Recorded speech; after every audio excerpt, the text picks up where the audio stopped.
So first things first,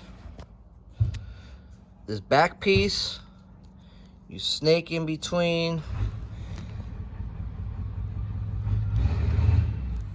cluster wiring and a clutch switch. Snake it in there, tighten it down, all good. Break open this bladder. Got these plugs, red with a black tracer. This is the one that you cut. Take this sheath, pull it down. We got to cut it back some so we've got extra wire.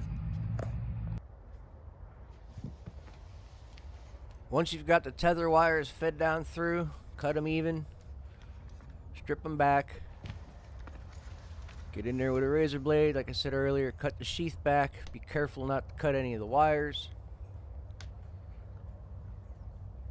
Some people are using seam rippers. Those are kind of neat. They do good at protecting wires. I just haven't gotten one yet. Now you can kind of pull on these and you're not really going to hurt it. I tried unplugging them. It was more of a pain in the butt than anything else. So just leave it sitting there. You just got to clip the wires and tie the tether in.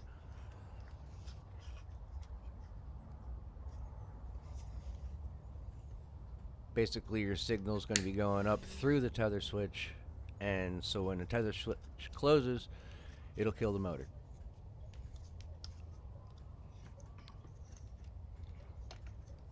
Kind of like putting a light switch in line for a light bulb.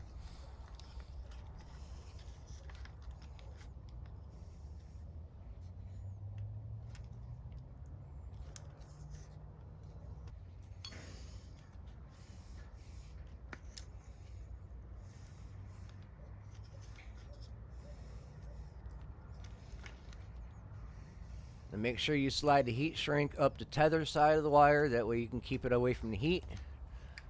Crisscross the two wires and wrap them together. It's not a twist them up and fold them over. You put them in a cross and wrap them around each other so you've got a nice flat connection.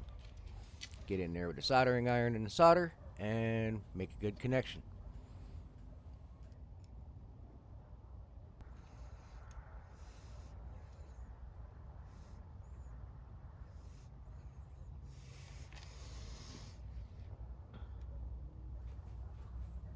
Now, it may seem like I'm taking my time, but I'm making sure I get that solder really good down in between all those wires and the whole thing saturated with liquid solder. That way you get a perfect connection and it'll never pull apart.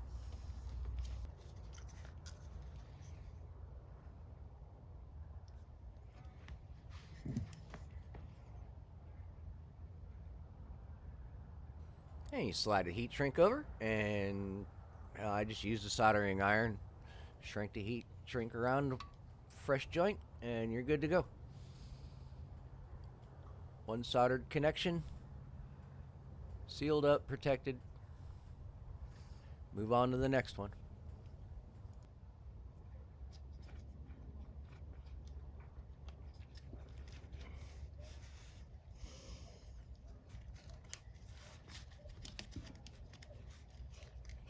And with lots of things in the mechanical field, once you've done it one time, turn around, go to the next spot, do it all over again. Process is the same. Cut back, twist together, solder together, make sure it's a solid connection. Put the heat shrink over it. Once that's all done, we'll get to the point. I'll show you what to do after it.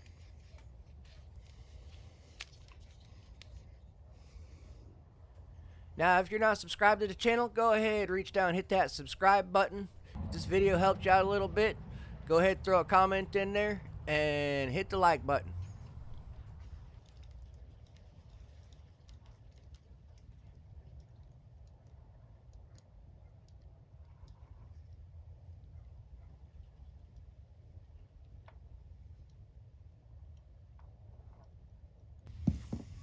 Now, heat shrink's all done. Pull the wires back up a little bit, tuck and stuff them. Make sure that they're stacked kind of evenly in the bladder. That way you can get the bladder closed back up. Put the little nipples through the holes, pull on them, they kind of pop in place, and you're all sealed back up, good to go. Put the front end back on, and your tether is now hooked up. Have a great one, guys.